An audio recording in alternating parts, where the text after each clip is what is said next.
Tere hommikust! Tervitan teid kõiki siin siis Tallinna Linnavalitsuse ja Tallinna Linna Planeerimisameti poolt.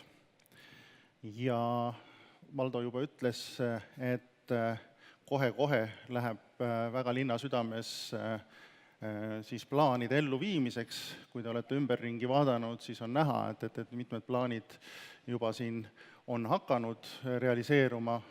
Siin on hooneid kerkinud ümberringi ja tõepoolest seda sellist momentumit, mis praegusel hetkel tekkinud on, peaks ka tulevikus ära kasutama, sest Tallinn on panustanud praegusel hetkel kergele kasvule.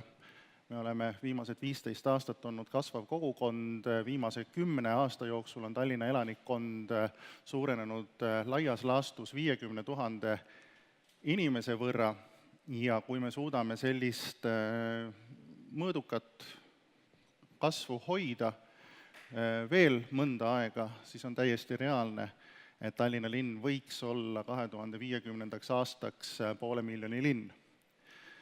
See inimeste hulk, kes on viimase 10 aasta jooksul lisandunud tegelikult kesklinna, on peaaegu 2/5, umbes 20 000, tegelikult isegi natuke üle 20 000 inimese. Ja kui me sihime sinnapoole, et seda kasvu hoida, siis on väga oluline, et suurem osa, vähemalt pool sellest inimeste hulgast, kes Tallinnasse lisandub, tuleksid tegelikult kesklinna, et hoida Tallinn kompaktsena ja konkurentsivõimelisena. See potentsiaal on meil tegelikult ju siin olemas, sellepärast et hinnanguliselt Vanasadama ümbruses, kui natuke laiemalt seda vaadata, mitte ainult sadama territooriumi, vaid kogu seda ala laiemalt vaadata, siis siia mahuks ehitada kesklinlikku keskkonda umbes 1 miljoni ruutmeetri ulatuses, mis on väga suur maht. See on kindlasti midagi sellist, mida meie turgu arvestades tuleb järk-järgult kasutusse anda järgmise 30 aasta jooksul. Aga alustada selleks tuleks kohe täna ja alustada tuleks niimoodi, et me ei vaata seda kui lihtsalt ühte kinnisvaraprojekti, suuremõõdulist kinnisvaraprojekti, vaid eelkõige seda kui sellise linliku atraktiivse keskkonna kujunemist. Ja seetõttu on Linnaplaneerimisametis praegusel hetkel algatatud 2 olulist sellist visiooniprojekti. Üks nendest puudutab mereääre visiooni, teine linna südame visiooni.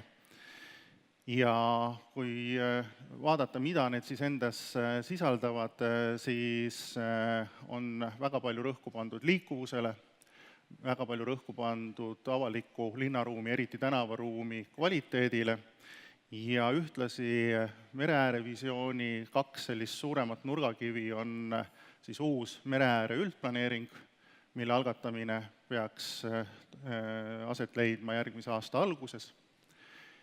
Ja teiselt poolt ka selline avatud programm, mis võimaldaks selle pika perioodi vältel mõistlikke vahekasutusi siis aladel, kus kohas võib-olla ehitustegevus ei stardi esimeses järjekorras.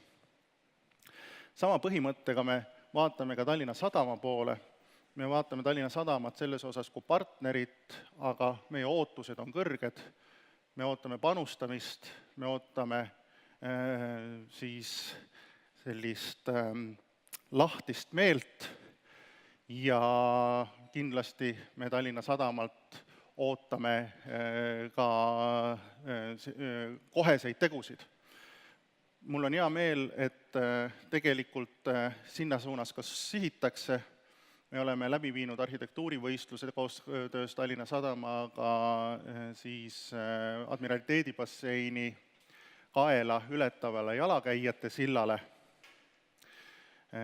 Samuti on menetluses praegusel hetkel teeterminali rekonstrueerimise projekt, et see viia uuele tasemele. On plaanis kohe startida ka kruiisiterminali ehitamisega ja oleme ka arutanud mitmeid just nimelt vahekasutusprojekte, mis on ajutised, aga mis võiksid sadamapiirkonna atraktiivsust tõsta juba täna. Ja ühtlasi ka Tallinna linna poolt, et mitte olla ainult need, kes küsivad, vaid olla ka need, kes astuvad sammu vastu.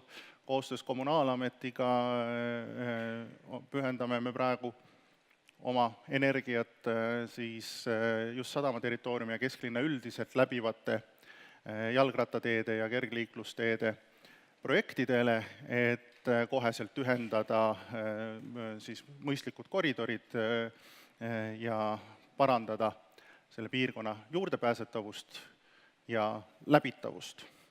Ja kahtlemata see masterplaan või struktuurplaan või ükskõik, kuidas me seda nimetame, on tegelikult üks osa kõigist nendest protsessidest, sest kui rääkida Tallinnast kui kasvavast organismist, siis ei saa ka kindlasti üle vaadata sellest, et ka Tallinna Sadam on ju kasvav ettevõte, kelle reisijate ja klientide numbrid aasta-aastalt kasvavad.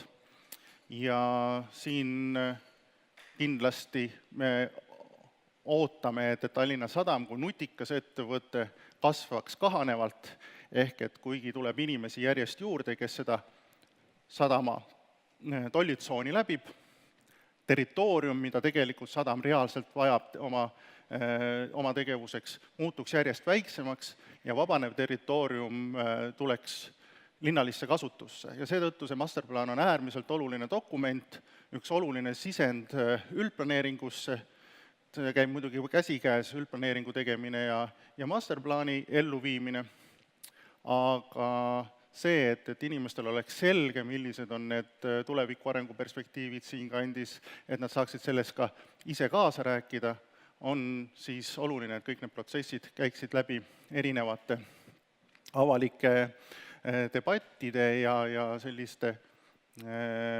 ürituste nagu ka tänane linnafoorum.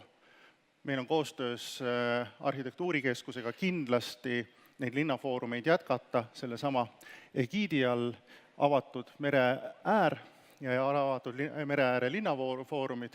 Täna siis pühendame uuele Vanasadamale ja selleks järgneval 2 päeval teile kõigile jõudu. Aitäh!